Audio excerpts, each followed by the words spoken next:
coibindo a ação de saqueadores de carga que operavam nas estradas e a cobrança de pedágios impostos aos produtos em trânsito. Vocês podem ver que isso não acabou até os dias de hoje, né? A questão toda de roubo de carga e a questão de pedágio extorsivo, que quase todos os industriais reclamam. Bom, os retornos econômicos, evidentemente, superavam os custos dessas missões ao Oriente, pelo incremento nas trocas comerciais entre as cidades do Mediterrâneo Oriental.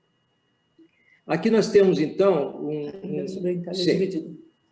Ainda sob a Itália dividida, nós temos a situação de que o Lourenço Magnífico, que era da família Medici, conseguiu manter o equilíbrio entre o instável da governança até sua morte em 1492. Seu filho não teve a mesma habilidade, resultando 2 anos depois na expulsão da família Médici da Florença. Eles tomam refúgio em Veneza. Vai uma delegação gigantesca, inclusive todos os pintores da família e escultores e tudo mais. E eles são tratados como nobreza na Veneza. Recebem logo um palácio lá no canal e se instalam lá. A chegada do Papa Alexandre VI, Borgia, a Roma, com a retomada das disputas entre Milão e Nápoles, terminou por radicalizar a divisão do país, tornando uma presa fácil para a Espanha e a França, que se consumou em 1494, quando o rei Carlos VIII invade Nápoles e inaugura um período de guerras que se estende até 1559, quando então é assinado o Tratado de Cateau-Cambrésis. Aqui nessa gravura vocês podem ver uma cena de batalha, não sei se está muito clara a imagem, mas mostra claramente uma batalha campal em que os soldados estão se matando praticamente corpo a corpo, com espadas e com lanças esses são soldados a pé, né? Então tem os cavaleiros mais atrás. E vocês podem ver na gravura também que há um canhão, já estão usando um canhão ali de pequeno tamanho. Bom, próximo. Bom, o que nós temos, então? Logo, quer dizer, um pouco antes do que eu disse sobre o Lourenço Magnífico, houve a pandemia da febre bubônica, conhecida por peste negra também, que devastou a Europa entre 1347 e 1351. Teve trajetória pelo caminho da seda, chegando aos portos da Itália pelos barcos genoveses. Florença perdeu, nesse período, metade da sua população durante esta pandemia, estimada entre 25 a 35 mil pessoas, com consequências inesperadas, tanto materiais como espirituais. Algumas pessoas ficaram obsessivamente religiosas, enquanto outras optaram por uma vida de prazeres e de farra. Outras ainda enriqueceram ao receber subitamente heranças que não esperavam, pelo falecimento dos familiares. Ao fim da pandemia, registrou-se um significativo fluxo migratório de novos trabalhadores e artesãos à Florença. Porém, a maioria com pouca experiência nos ofícios tradicionais, porque eles já não eram parte daquelas guildas que formavam os trabalhadores especializados, nomeadamente em pedra, cantaria, e marcenaria, hidráulica e outros ofícios.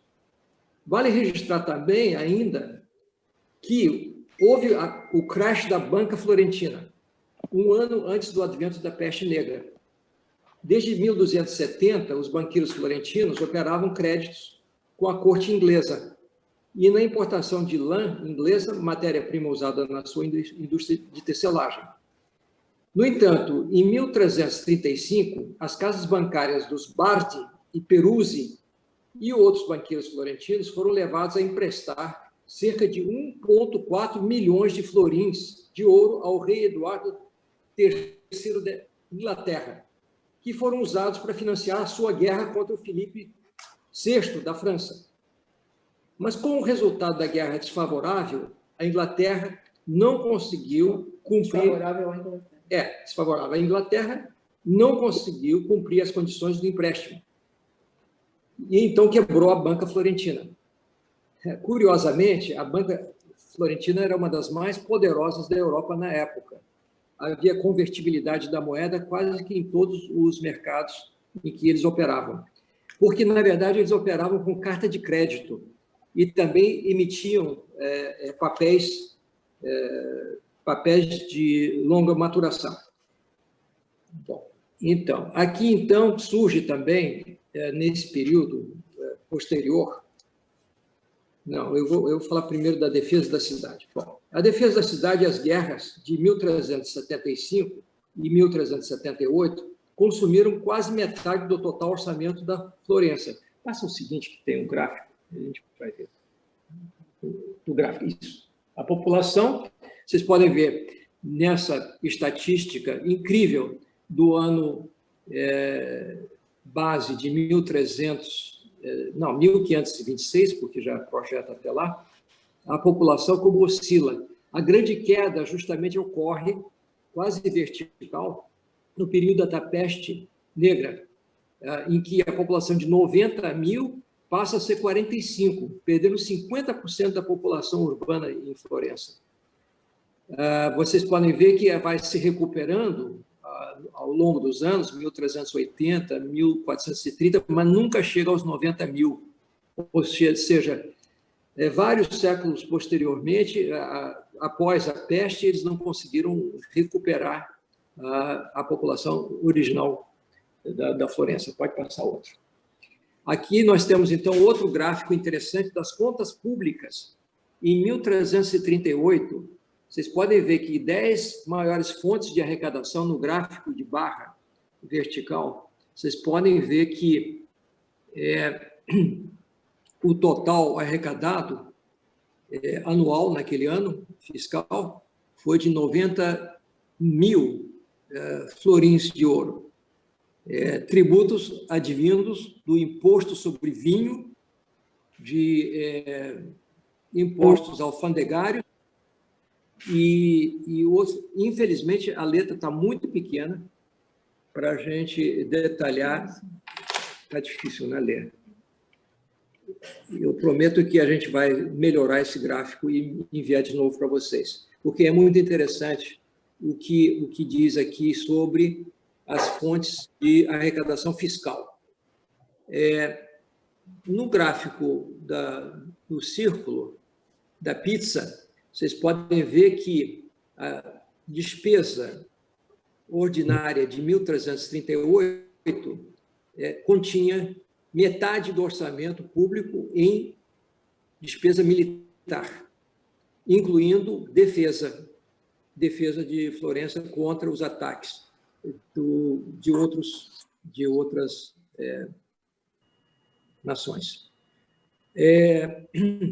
O total do administrativo, custos recorrentes do governo, representavam 32,5% do orçamento. E despesas no estrangeiro representavam quase 14%.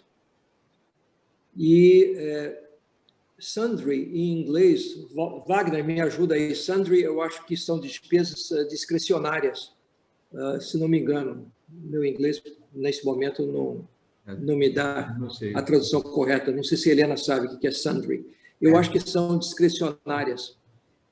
Bom, de qualquer maneira, com o governo, com a governança.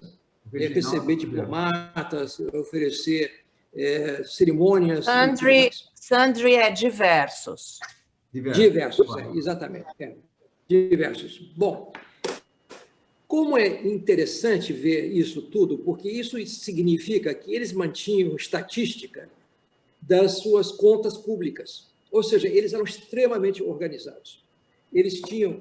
Isso nós estamos falando de 700 anos atrás.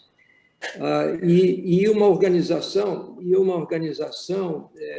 do Estado que parece o Estado moderno. porque, na verdade, com esse gráfico aqui embaixo, nós vamos ver o que eles dizem, a contabilidade geral. É a mesma coisa que o gráfico de pizza, só que em barras, mostrando diferentes itens de gastos públicos. E aqui, na questão da ocupação da população, é o mais impressionante. Eles pegam uma amostra de 500 pessoas e dividem essas pessoas por profissão e por ocupação dentro da sociedade florentina. Então, vocês podem ver quantos prelados existiam por 500 pessoas, quantos pedreiros, marceneiros existiam, quantos, deixa eu ver aqui, notários públicos, quantos por 500 existia de...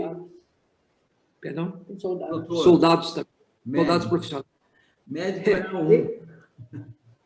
É impressionante isso. Eu, quando vi isso, eu disse, eu tenho que mostrar esse gráfico, porque eu acho que nós, nas nossas cidades, nós não sabemos quantos nós temos de cada categoria profissional. Não tenho a menor ideia. Aqui, por exemplo, tivemos eleição no CAU recentemente e soubemos que temos 16 mil arquitetos e urbanistas no Rio de Janeiro, mas somente 5 mil votaram.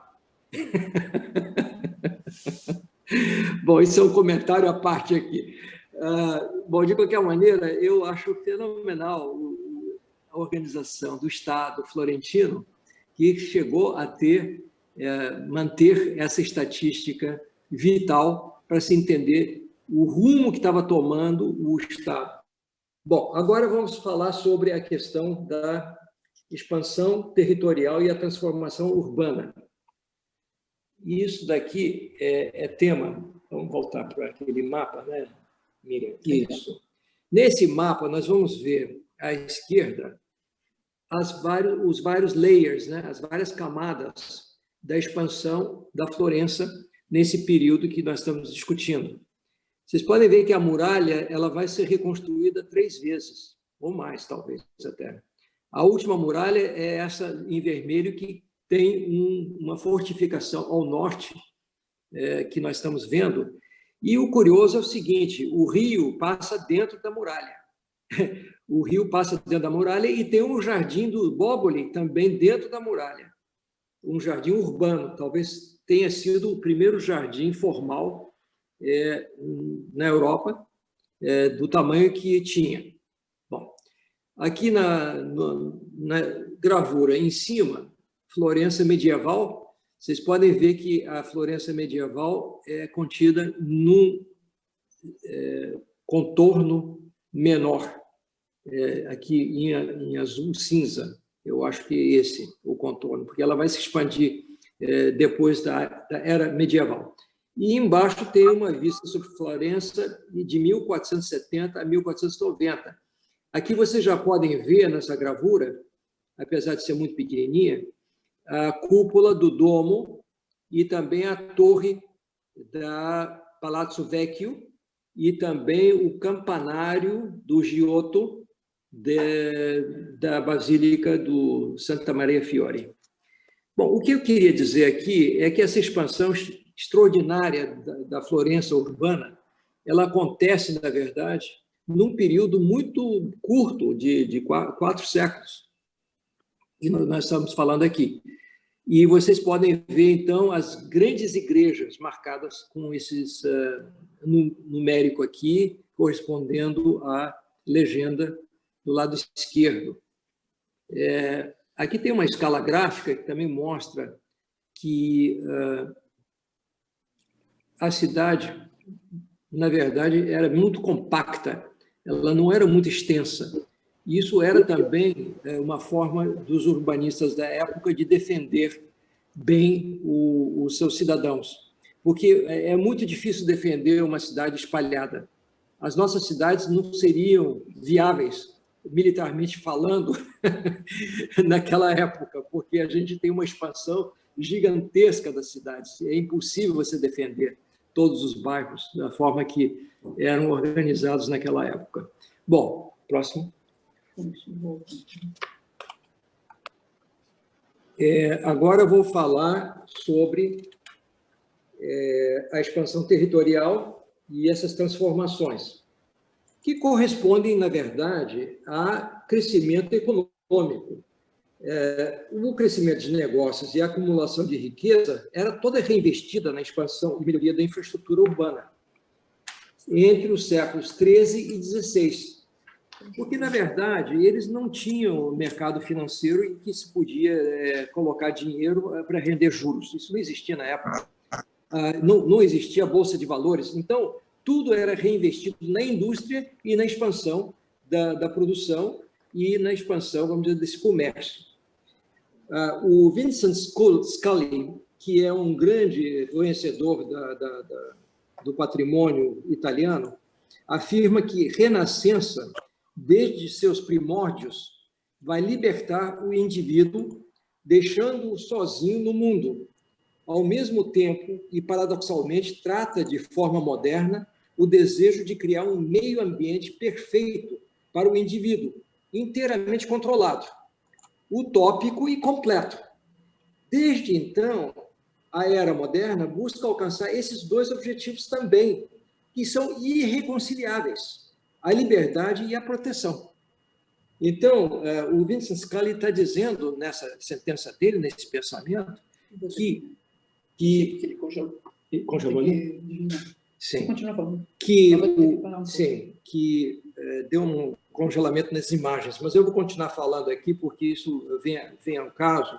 Olha, porque muitos alguém está com o som ruim? eu posso colocar. Sim. Qual é a imagem? Qual é o slide? O slide era do mapa da expansão da Florença. Deixa eu ver. Consegue recuperar? Não, o Wagner. O Wagner vai tentar? Tá bom, tá bom. Aqui o sinal está muito fraco, de novo. Bom, vamos lá. Vou fazer o share. Então, o que o professor Scully, que é da Universidade de Yale... Aqui, qual é que é? Aqui já avançou muito. Vai para trás. Wagner. Deixa eu voltar. Avançou muito.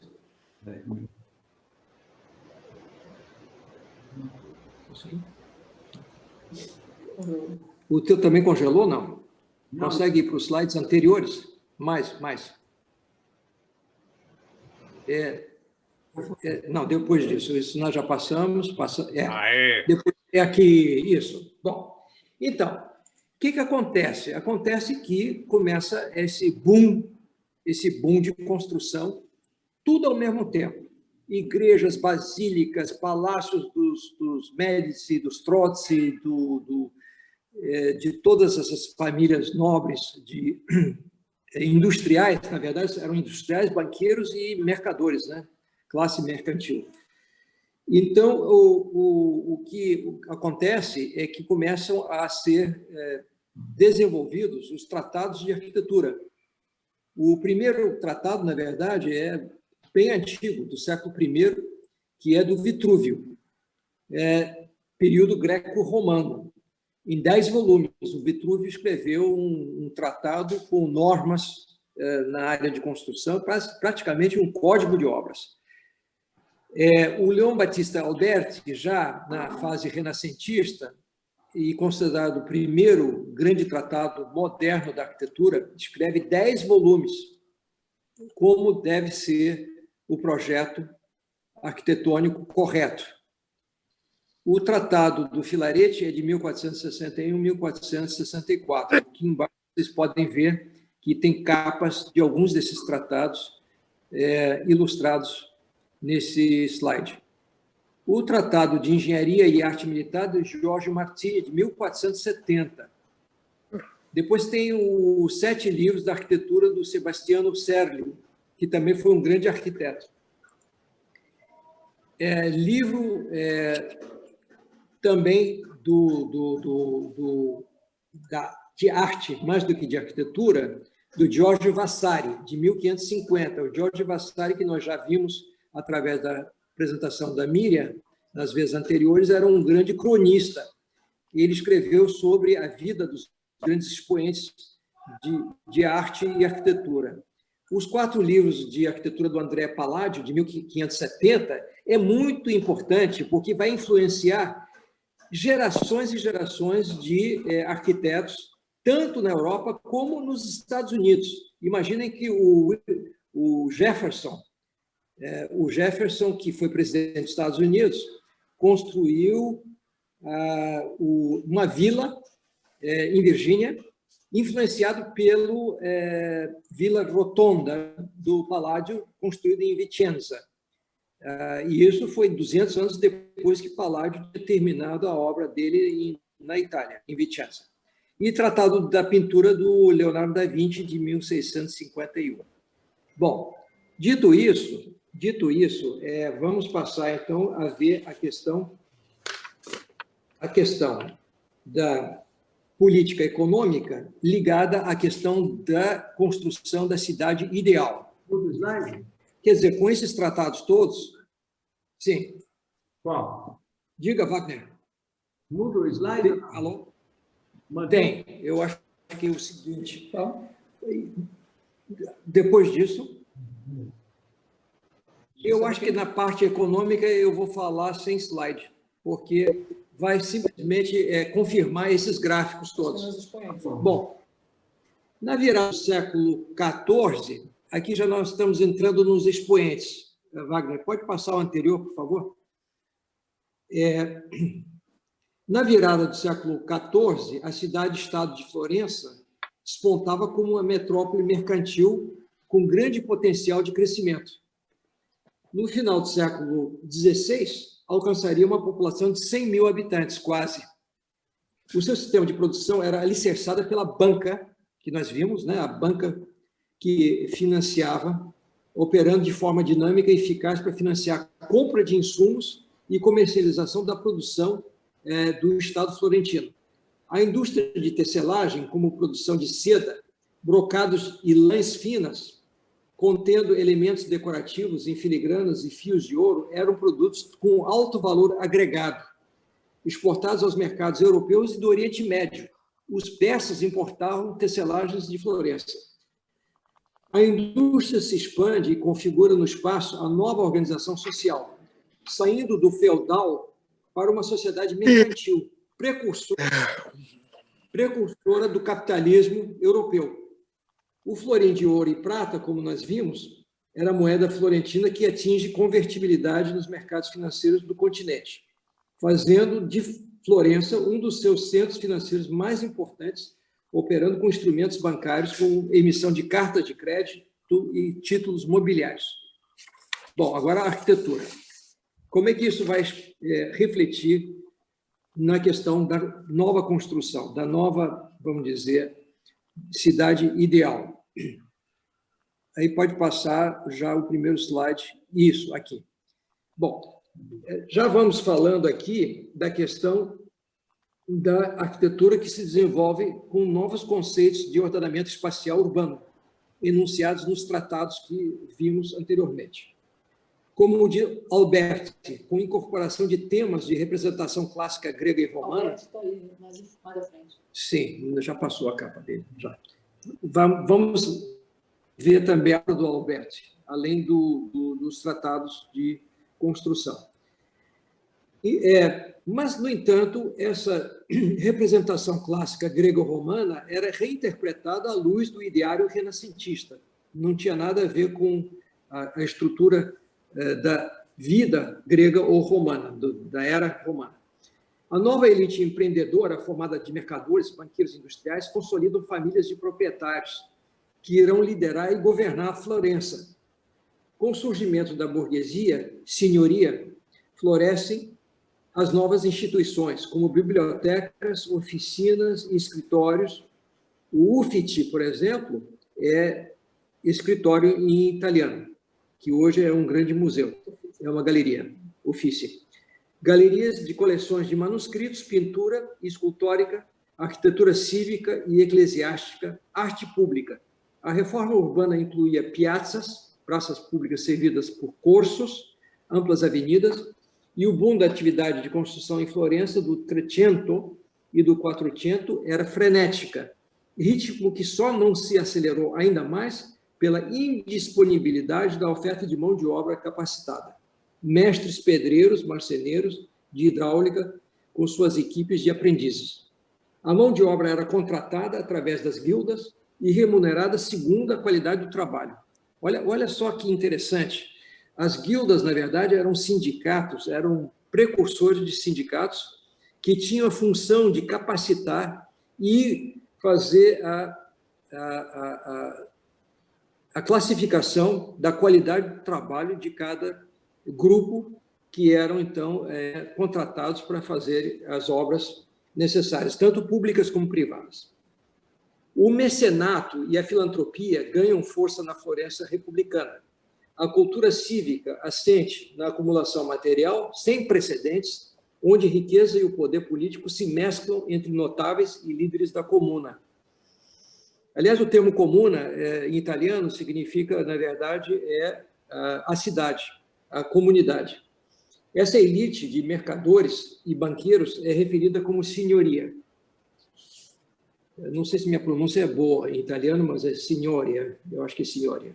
Notáveis, a exemplo das famílias Alberti, Boni, Bardi, Foresi, Lamberti, Medici, Pazzi, Peruzzi, Pitti, Strozzi e outros. Quase todas essas famílias têm os seus palácios em Florença e outros imóveis, e que entram em disputa entre si e se revezam na liderança da Florença, influentes na política europeia e na sucessão papal em Roma. Muitas dessas famílias, na verdade, fizeram dos seus familiares os papas sucedendo ao trono lá do Vaticano. Historiadores de arquitetura são unânimes em apontar o papel pioneiro do Filippo Brunelleschi, 1377 e 1446, seguido por arquitetos e artistas como Donatello, Bramante, Alberti, que nós já citamos, o Giotto, que a Miriam falou sobre o trabalho dele de pintura, mas ele também era arquiteto e autor do campanário da igreja Basílica de Santa Maria del Fiore, e Michelangelo, entre outros. Desenvolveram um novo ideário da arquitetura. Suas composições, combinando poliedros em superposição e justaposição, geraram volumes geométricos de formas simples e austeras. Nos projetos, o uso de linhas construtivas era para aperfeiçoar proporções e acentuar perspectiva e simetria, resultando no equilíbrio da composição das fachadas, em plantas baixas e na representação isométrica das obras a serem construídas ou reformadas. Muitas das igrejas, na verdade, sofreram processos de reconstrução, com inclusão de pórticos, como, por exemplo, essa capela Pitti, por exemplo, a lógia do Ospedale dell'Innocenti, que aqui vocês podem ver à esquerda, embaixo, é um alpendre que o Brunelleschi construiu, dando um relevo à fachada, dando profundidade e sombreando, sobretudo, para as pessoas poderem passar mais tempo ao ar livre, sem ter incômodo do sol, ou da chuva, ou dos ventos. Então, e eram estruturas muito elegantes. Vocês podem reparar que as colunas são muito elegantes, são muito finas, e suportando abóbadas que formavam quadrados, no caso aqui, e por assim adiante. Mas a grande obra do Brunelleschi, de fato, foi ter resolvido a grande charada de como cobrir a Catedral de Santa Maria de Fiore, em Florença, que vocês veem à direita em cima. É uma cúpula de proporções gigantescas. Ela tem de diâmetro 40 metros e de altura 50 metros. E havia um problema sério no método construtivo, porque é impossível erguer andaimes de madeira. Você teria que derrubar uma floresta inteira para fazer andaimes para poder erguer de forma tradicional uma estrutura daquelas. O que ele fez? Ele fez, na verdade, uma invenção. ele inventou uma estrutura dupla de arcos, semiarcos, 8 semiarcos grandes que vocês estão vendo aí. Não tem um diagrama de desenho, mas aqui pela elevação, vocês podem reparar que esses brancos, entremeando os gomos, sim. No interior tem mais 3 vigas menores, que vão segurar, então, uma parede feita de tijolo de cerâmica rígida, construída em espinha de peixe. Qual era a ideia do Brunelleschi? Que as cargas verticais fossem todas absorvidas por suportes horizontais, que tem cintas correndo nessa altura, umas 3 cintas intersectando essas vigas mestras e vigotas menores, e um lanternim coroando a cúpula, deixando entrar ar, e também um balcão para aqueles que se aventuram a subir escadarias até o topo para ver a vista de Florença. Era o ponto mais alto. Vocês podem ver aqui mais embaixo a construção do lanternim, que é uma construção curiosa, porque tem um andaime escorando e também tem roldanas. Ele usou muito as roldanas para carregar os materiais, alçar os materiais até o topo, onde os operários ficavam em pequenas pranchas em balanço para poder subir as camadas das paredes de tijolo, que iam, por sua vez, segurar mais pranchas mais em cima. E esse sistema construtivo gerou muita desconfiança, porque nunca foi feito antes, e muitos duvidavam da capacidade dele de erguer essa cúpula. O curioso disso tudo é que ele pediu que a banca fizesse um concurso de ideias entre todos os arquitetos conhecidos naquela época, para apresentarem soluções de como resolver a cobertura dessa catedral. Ela ficou sem cobertura quase 100 anos, e essa cobertura levou 30 anos para ser erguida. Ou seja, é uma obra impressionante em todos os aspectos, né? É paradigmática. Bom, o que aconteceu? As outras apresentações de projetos, na verdade, sugeriam que fizesse uma coluna para sustentar, porque eles achavam que num octógono, onde você não tem um centro, uma centralidade gravitacional, era impossível você erguer uma cúpula como se construía na época. Lembrem-se que nós vimos nas apresentações anteriores o Panteão de Roma, que era uma igreja anterior ao cristianismo, era um templo religioso, mas que foi feito com uma técnica apurada, mas com um diâmetro muito menor do que essa cúpula de Florença, e muito mais baixa. E lá, evidentemente, eles usaram escoras de madeira para poder fazer as formas em que eles encheram com o concreto feito com aquela areia especial que existe lá na Itália. Bom, de qualquer maneira, aqui, voltando à obra do Brunelleschi, vocês podem ver, à direita tem as roldanas usadas na construção da catedral, e elas são objeto hoje histórico, está no museu isso. Eles salvaram essas roldanas daquela época.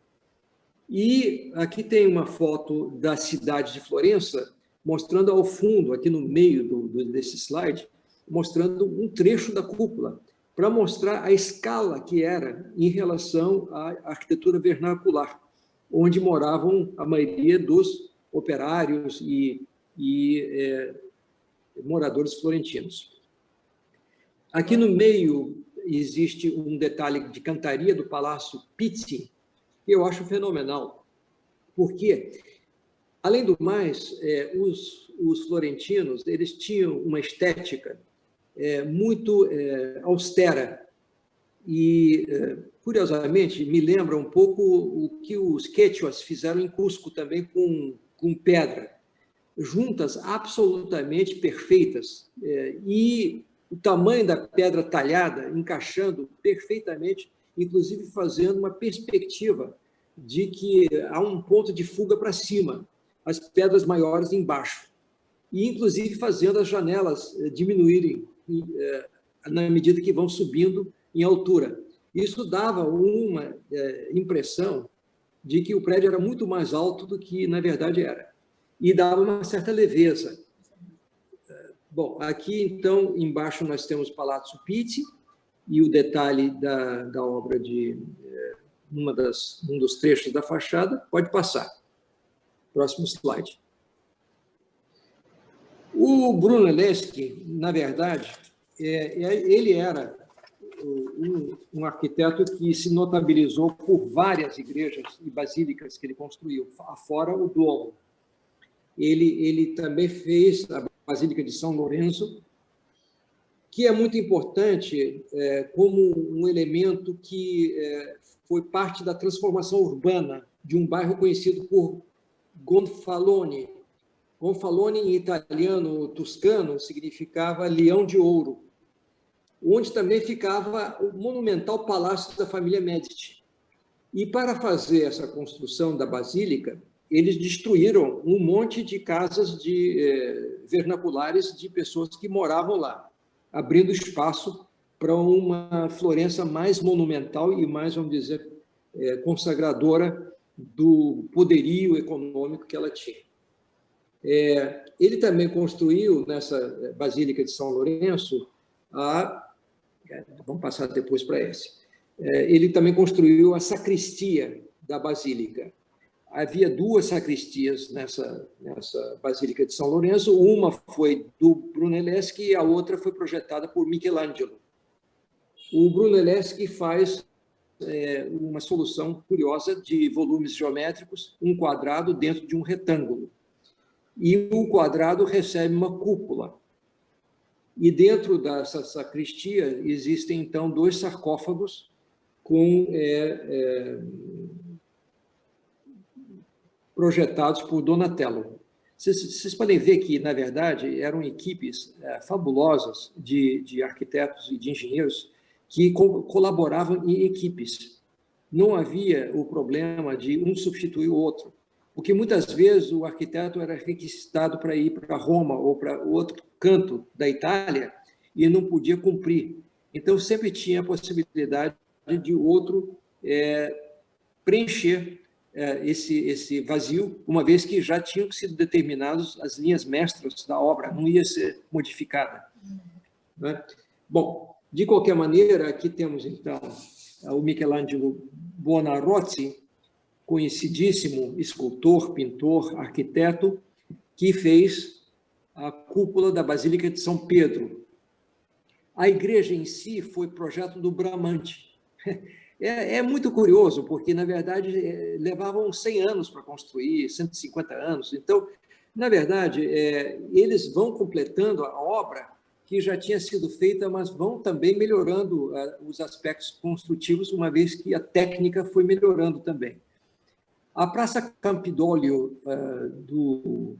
do Michelangelo, que vocês veem na foto à direita, em cima, fica no Capitolino. É uma das colinas de Roma. Roma tem 7 colinas. A colina do Campidoglio tinha o prédio do Senado, do antigo Senado romano. E também tinha um prédio muito interessante, também de uma outra era. O Michelangelo faz um desenho para honrar o Marco Aurélio. E ele está representado aqui numa estátua equestre no centro da estrela.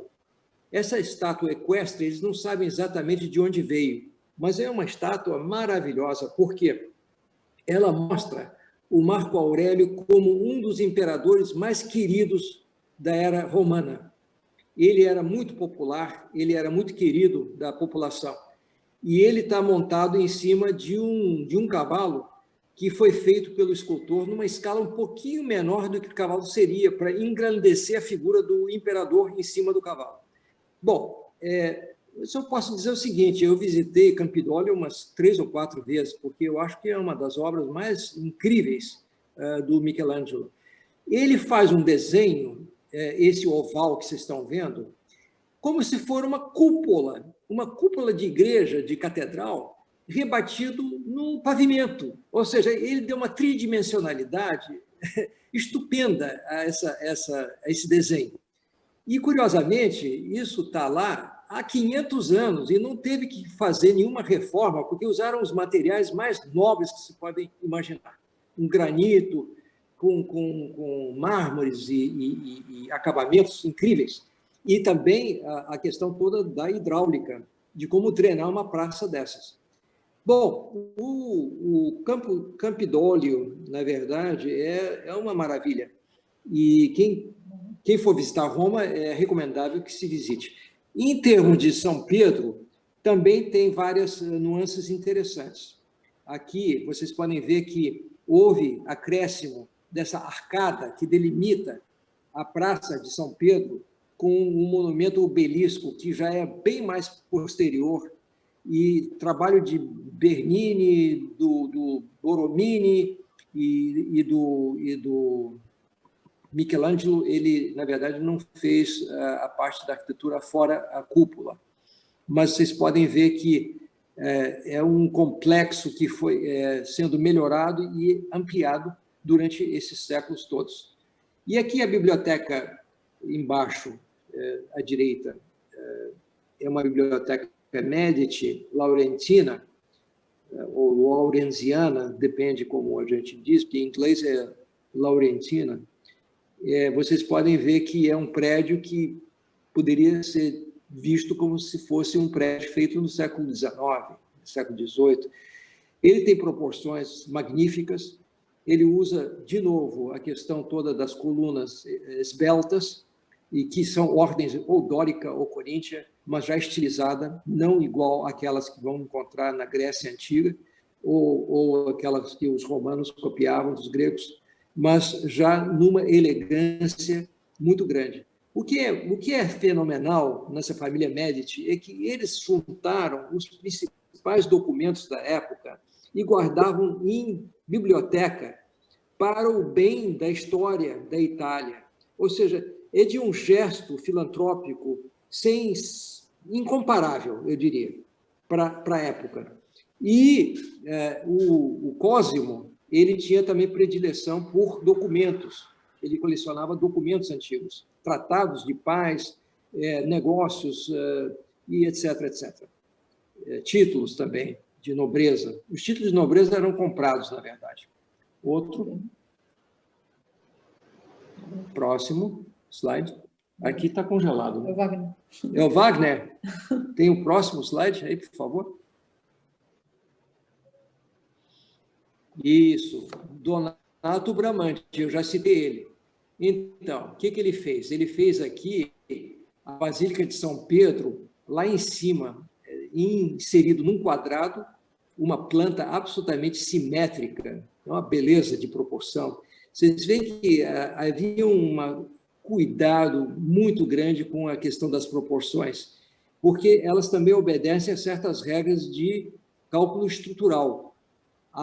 O vão central, que vai receber a cúpula, é uma coisa gigantesca e, evidentemente, o resto tem que suportar, são os contrafortes que vão suportar esse peso todo.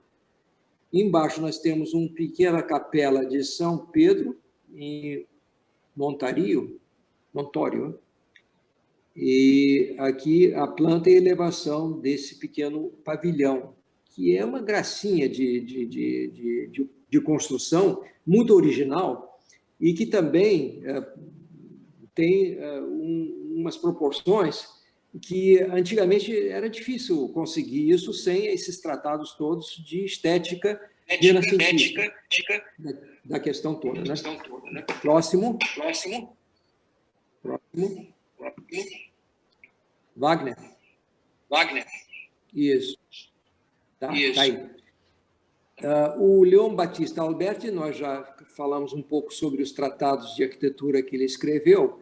Ele era também um grande arquiteto de mão cheia. Ele fez a Santa Maria Novella e ele desenhou também fachada do Palácio Rucellai, bastante florentino. Vocês podem reparar aquilo que eu falei antes, que as pedras vão diminuindo em tamanho. Elas são realmente parrudas, elas são ciclópicas no andar da rua. Isso tem algo a ver com a questão toda de segurança também, porque esses palácios abrigavam riquezas inimagináveis. Essas famílias eram muito ricas e havia muito ataques. Então, na verdade, esses palácios todos representam a solidez e da segurança também. Vocês podem ver aqui o templo Malatesta, à direita. Aqui embaixo temos a Basílica de São Stefano, com um pátio, um cloister, como é que se diz? Cloister em português, um pátio com arcada, esse aqui, exato.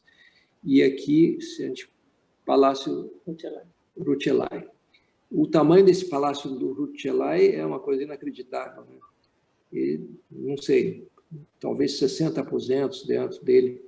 Vocês veem que a cornija ela é exagerada justamente para poder dar uma certa escala a esse prédio, que senão ele ia ficar muito quadradão, né?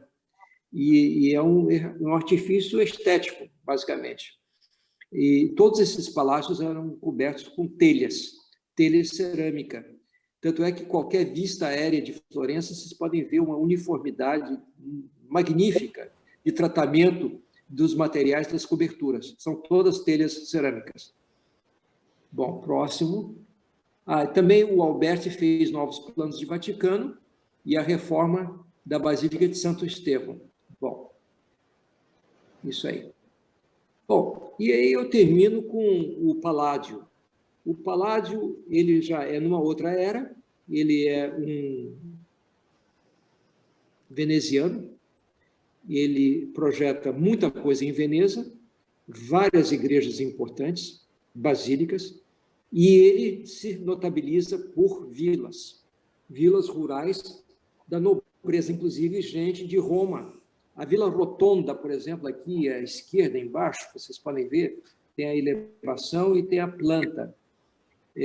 Ela foi muito elogiada por muita gente, essa vila. O próprio escritor alemão Goethe disse que, em arquitetura, ele não conhece nada mais magnífico do que a rotonda do Paládio em Vicenza. Mesma coisa achava o de Jefferson, que se inspirou nisso e fez a sua Monticello, em Virgínia. Se vocês forem a Virgínia, vale a pena visitar. Muito inspirado, porque o Jefferson também era arquiteto. Ele queria ser um homem renascentista, na verdade. No século XVIII, ele queria ser um renascentista e ele fez muita coisa. Ele projetou a Universidade de Virgínia, o campus da universidade, com vários prédios, projeto dele, e a sua própria vila.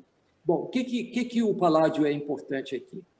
Ele é importante pelo seguinte: ele vai, na verdade, simplificar a arquitetura de uma forma que ela é a base do modernismo. O próprio Le Corbusier vai se inspirar também em algumas dessas obras do Paládio, porque ele consegue a síntese da forma com o mínimo gesto possível. Ou seja, vocês vejam bem, a planta baixa da rotonda é um quadrado perfeito. Tem 4 entradas absolutamente simétricas. E se entra num hall gigantesco, uma esfera cúpula que encabeça essa tal da rotonda, a cúpula, que é um salão belíssimo que distribui para os outros salões. Então, para a época, era considerado um marco, né? Um marco de referência. Bom, tudo isso é patrimônio da humanidade da Unesco, né? Não se pode mexer nessas coisas.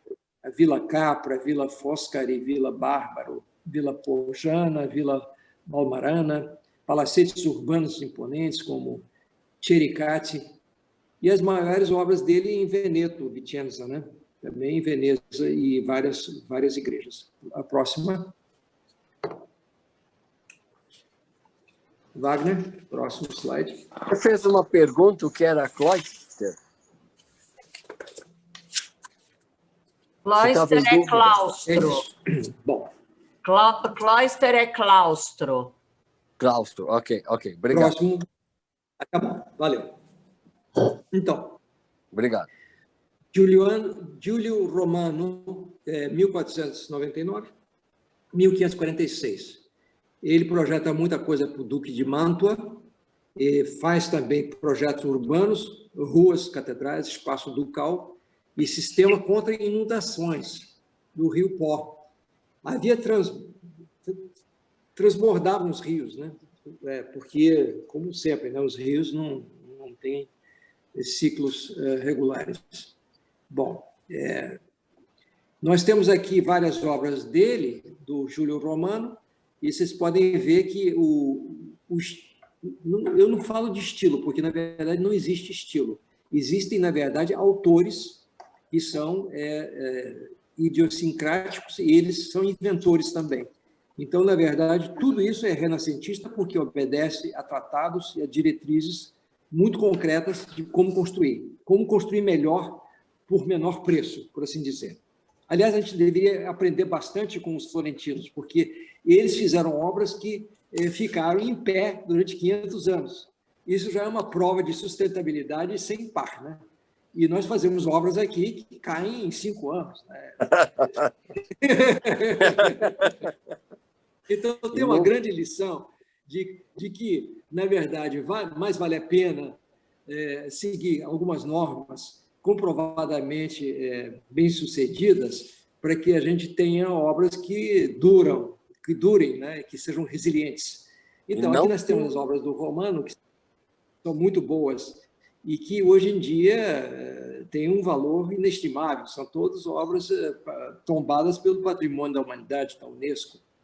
Próxima. Não tinha um concreto armado. Não tinha concreto. Agora, isso que eu estava falando antes é a questão de viver bem, né? Viver bem significava ter um palácio com um jardim.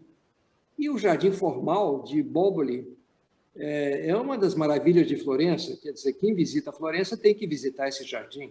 Esse é um jardim renascentista com toda o que permite a renascença, a escultórica, os lagos, os fontanários, as fontes, as escadarias e todos os recantos dessa... Tem lago. Tem um lago dentro. E vocês podem ver que tem anfiteatro, tem jardim de cavaleiro, tem passeio, tem a fortificação de Belvedere, que é na ponta esquerda. Vocês podem ver que tem uma fortificação para defender justamente pelo lado externo da muralha de Florença. E tem um museu zoológico. É interessantíssimo, quer dizer, se nós entendermos... E o Palácio Pitti, que é uma obra apreciável aqui de suntuoso e, ao mesmo tempo, com a simplicidade renascentista de construção, simetria, vocês podem ver, é sempre obedecida, proporções. Eles faziam linhas regulatórias para justamente buscar aquelas proporções ideais descritas nesses tratados. E aqui tem a estatutária, que tem estátuas de abundância, estátua Fonte do Netuno, tem a gruta era muito apreciada também, ia-se lá, porque tinha também uma cascata, às vezes, que dava até o lago. A água, então, fluía. E, aliás, a captação de água era toda reaproveitada para justamente esses caminhos que vão suprir o lago, o fontanário e tudo mais. Vocês imaginam, naquela época que não tinha eletricidade, não dava para bombear água, as fontes funcionavam. Era tudo por gravidade. Isso é cálculo hidráulico fantástico. Próximo.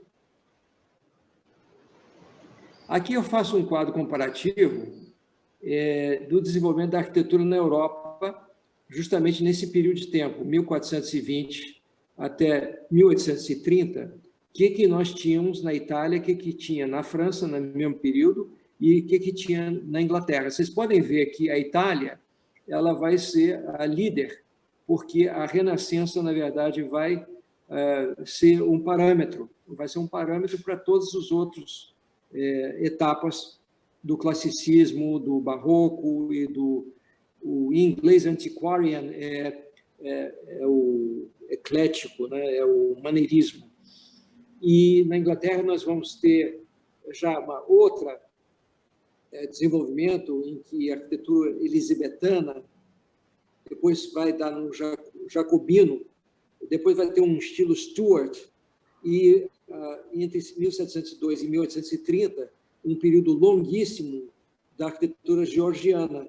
Georgiana porque o rei era Jorge, e ele tinha desenvolvido uma arquitetura muito também austera, sem decoração, em tijolo.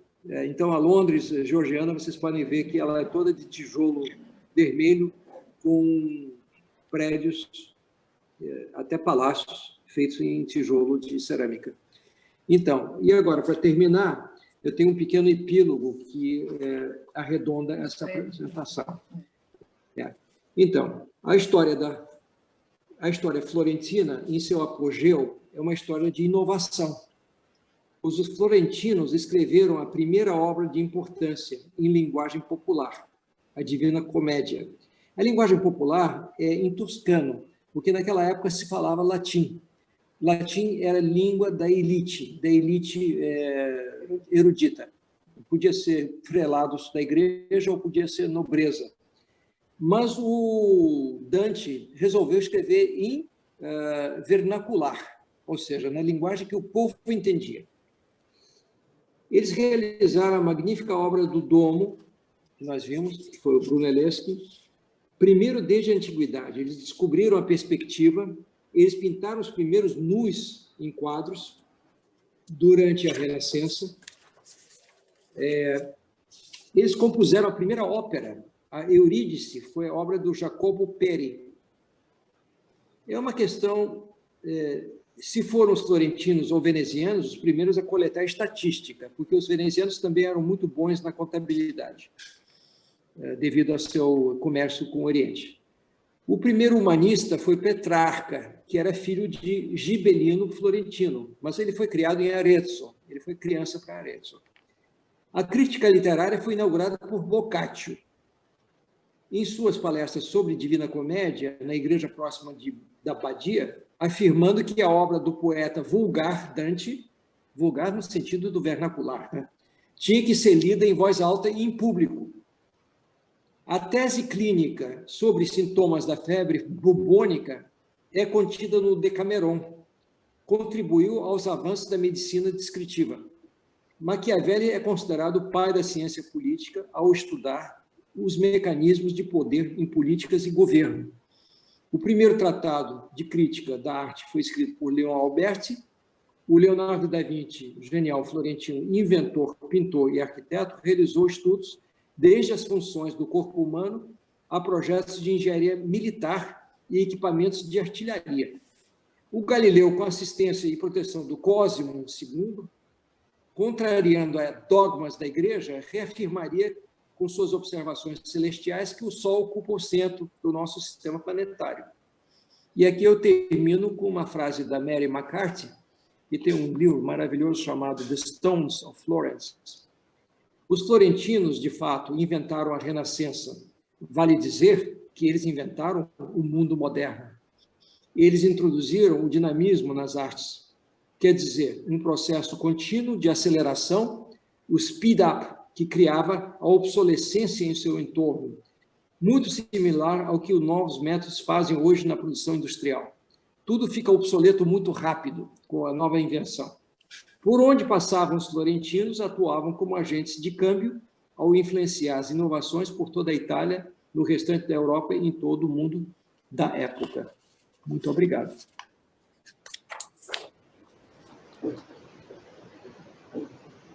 Brilhante. Excepcional. Enfim, parabéns, viu? A pesquisa é excelente, foi muito, muito, muito bom mesmo. Parabéns. Parabéns mesmo. O brilho da exposição. Obrigado. Eu vou mandar para vocês o texto